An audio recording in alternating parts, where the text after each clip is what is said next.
Assalamualaikum warahmatullahi wabarakatuh. Perkenalkan, nama saya Nisa Nilam Cahya dari kelas 11 IPS 2. Di sini saya akan menerangkan materi tentang Revolusi Amerika, yaitu revolusi yang menyebarkan semangat demokrasi dari satu sisi dunia ke sisi dunia lain.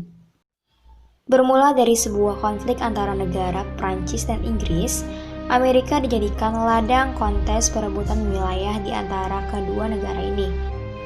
Namun, perebutan wilayah kali ini akan menjadi sebuah kontes yang akan melahirkan negara Amerika yang akan menjadi kekuatan utama dunia di masa mendatang.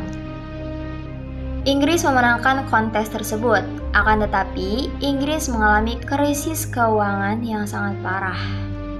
Oleh karena itu, Inggris mulai memberikan berbagai macam pajak yang sangat besar pada masa itu.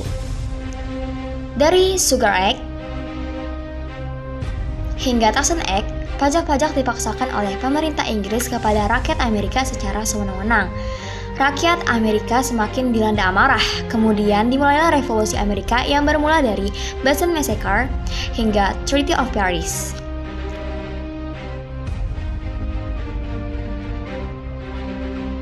Sugar Act adalah peraturan dari Inggris yang memaksa Amerika untuk mengimpor gula hanya dari Inggris.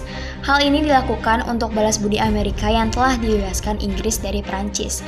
Banyak protes yang diterima Inggris terhadap pajak untuk menurunkan harga gula di Amerika, namun ditolak. Hal ini menunjukkan secara gamblang bahwa pajak digunakan untuk menenai militer Inggris. Sugar Act, Inggris memperkenalkan Stamp Act di tahun yang sama. Kebijakan ini merupakan upaya parlemen Inggris untuk meningkatkan pendapatannya lewat perpajakan terhadap dokumen-dokumen komersial. Tentu saja hal ini menuai protes dari warga Amerika. Mereka menolak ini sambil membuat kerusuhan. Akhirnya, Stamp Act dibubarkan. Lalu, pada tahun 1766, Inggris membuat deklarasi yang menyatakan bahwa mereka dapat melakukan apa saja yang mereka inginkan karena mereka yang bertanggung jawab. Kemudian, Inggris mengenalkan kebijakan baru 1 tahun kemudian sebagai Townshend Act. Ada 4 kebijakan di dalam Townshend Act. Yang pertama, itu ada Suspending Act. Kedua, Revenue Act. Ketiga, Sistem Ketat yang Sewenang-wenang. Ketiga, Indemnity Act. Suspending Act melarang Majelis New York untuk melakukan bisnis sampai memenuhi persyaratan keuangan untuk membiayai pasukan Inggris. Revenue Act memberlakukan biaya masuk untuk memasukkan ke perbendaharaan Inggris. Sistem yang ketat dan sewenang-wenang untuk pengumpulan pajak di Amerika.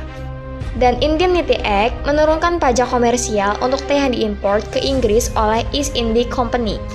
Jelas saja, kebijakan ini membuat rakyat Amerika marah. Lalu pada 5 Maret 1765, mereka melakukan demo terhadap pemerintah Inggris.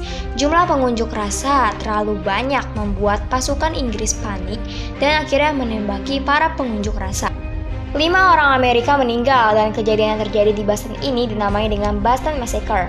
Pada waktu itu, Inggris benar-benar hanya mengandalkan pajak dari teh. Maka pada 16 Desember 1773, The Son of Liberty menyamar dan masuk ke kapal milik Inggris yang penuh dengan teh.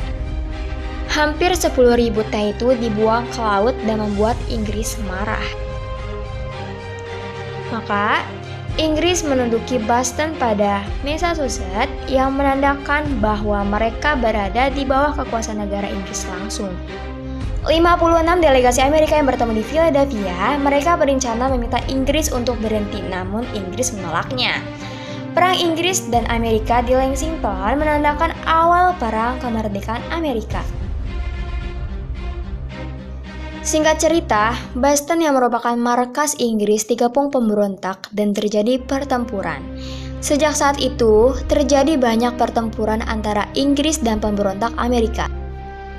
Di tengah-tengah peperangan ini, Benjamin Franklin dikirim ke Prancis untuk mencari dukungan militer. Pada akhirnya, pasukan Prancis dan Amerika berhasil mengalahkan Inggris. Maka, pada tanggal 3 September 1783, Inggris menandatangani Treaty of Paris, yaitu pengakuan Inggris akan kembalikan Amerika serta penarikan pasukan di Amerika. Namun, Amerika juga harus membayar hutang yang tersisa. Treaty of Paris ini mengakhiri Perang Revolusi Amerika dan menetapkan batas-batas wilayah Amerika. Cukup sekian video presentasi dari saya. Kurang lebihnya mohon maaf. Wabillahi taufiq wal hidayah. Wassalamualaikum warahmatullahi wabarakatuh.